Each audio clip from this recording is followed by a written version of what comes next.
Hello students, नमस्कार। मैं हूं रामनिवास। आप देख रहे हैं रामनिवास जाखड़ यूट्यूब चैनल। अगर चैनल अच्छा लगे तो लाइक एवं सब्सक्राइब अवश्य करें। राउल्ट के नियम।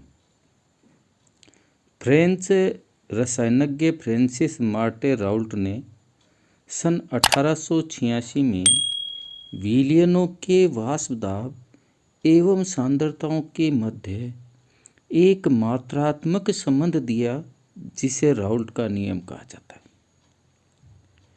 यानी राउल्ट है, इन्होंने विलयनों के वाष्प दाब एवं उनकी सांद्रताओं के मध्य एक मात्रात्मक संबंध दिया जिसे राउल्ट का नियम कहते हैं। राउल्ट ने सन 1886 में दो प्रकार के जो विलयन है, वाष्पशील विलययुक्त विलयन और अवाष्पशील विलययुक्त विलयन, इन दोनों विलयनों के लिए दो नियम दिए जो इस प्रकार से है। पहला जो राउल्ट का नियम है वो वाष्पशील विलययुक्त विलयनों के लिए, यानी यह जो नियम है वो ऐसे विलयनों के ऊपर लागू होता है जिसमें विलयन के दोनों जो घटक हैं वो वाष्पशील होते हैं। दूसरा जो नियम है वो अवाष्पशील विलययुक्त विलयनों के लिए। आज के इस पाठ के वीडियो में हम राउल्ट के पहले नियम अर्थात वाष्पशील विलययुक्त विलयनों के लिए ही अध्ययन करेंगे। वाष्पशील विलययुक्त विलयनों के लिए राउल्ट ने बताया कि वाष्पशील द्रवों के विलयन में प्रत्येक अवयव का आंशिक दाब विलयन में उसके मोल अंश के समानुपाती होता है। राउल्ट के इस नियम के अनुसार विलयन है, उस विलयन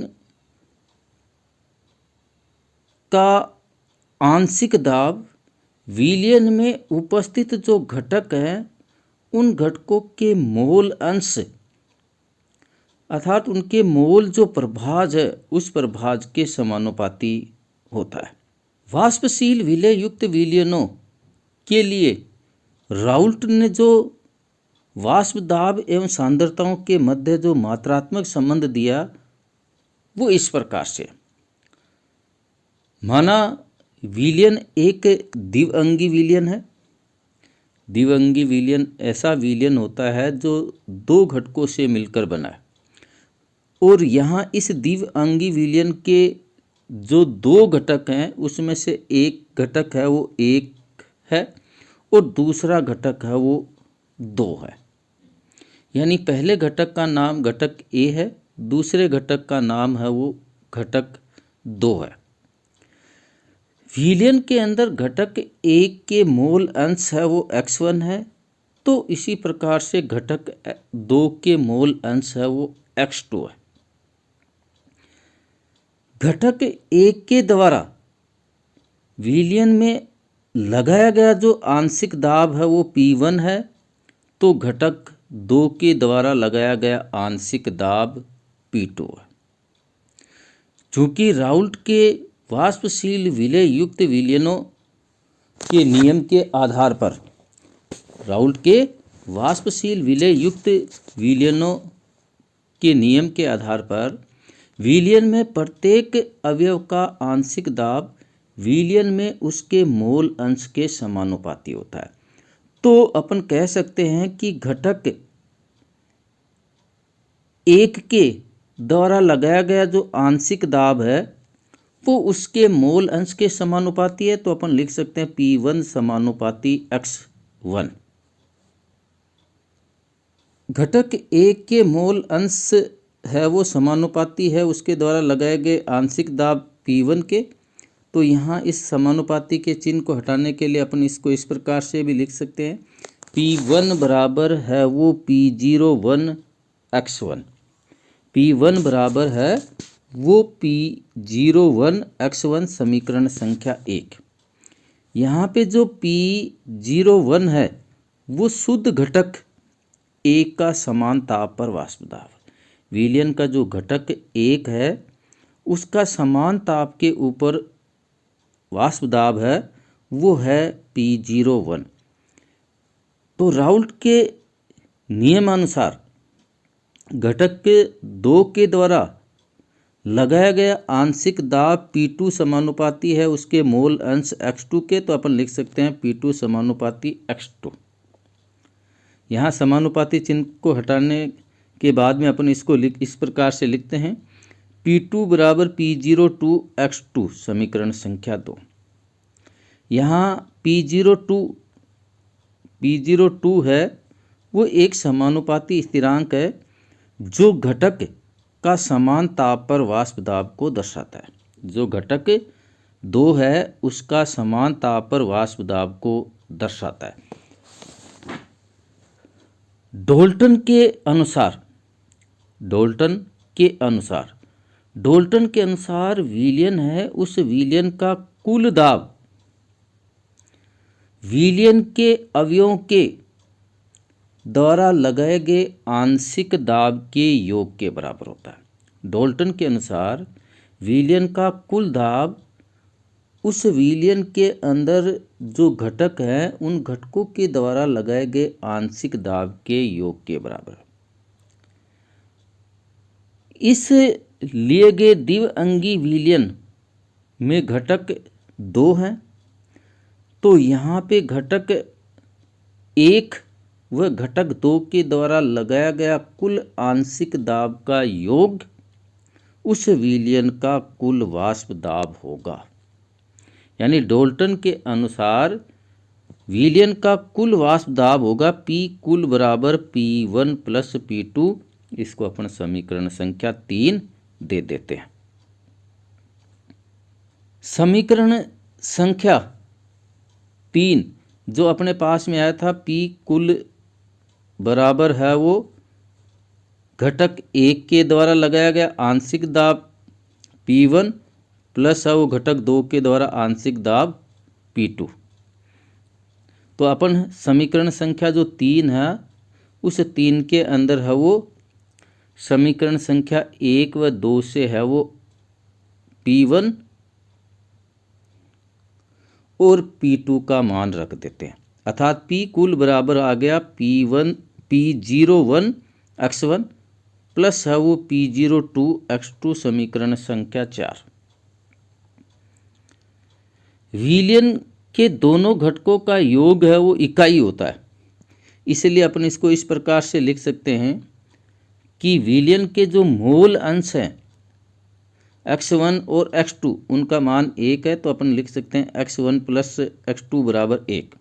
समीकरण का पक्षांतरण करके है वो अपन इसको इस प्रकार से लिख सकते हैं X1 बराबर 1 माइनस X2, यानी ये X2 है वो इधर जाता है तो माइनस में बदल गया, तो अपने पास समीकरण 5 आ गया X1 बराबर माइनस X2। समीकरण जो 4 था अपने पास में P कुल बराबर P01 X1 प्लस है वो P02 X2 में समीकरण 5 से है वो X1 का मान रख देते हैं। तो अपन रखते हैं P कुल बराबर आ गया समीकरण 4 के अंदर यहाँ पे है P10 X1, तो P10 की जगह P10 रख देते हैं। कोष्टक X1 का मान रख देते हैं। X1 का मान है अपने पास में 1 माइनस X2, तो 1 माइनस X2 लिख देते हैं। प्लस है वो अपने पास समीकरण 4 में है P02 X2, तो P02 X2 रख देते हैं।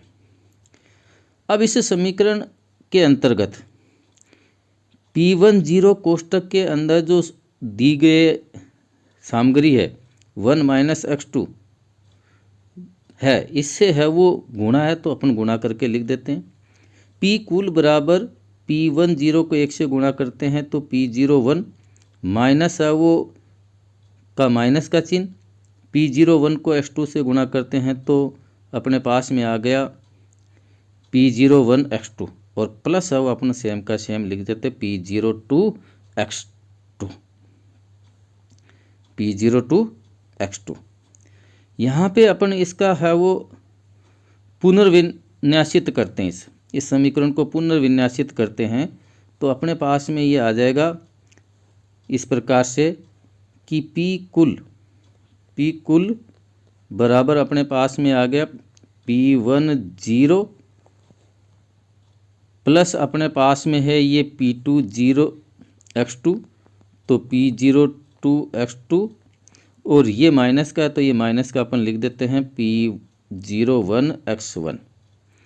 अब इसके अंदर है वो अपन कॉमन ले लेते हैं, तो कॉमन लेते हैं तो अपने पास में ये आ जाएगा कि P कुल बराबर है वो P01 प्लस है वो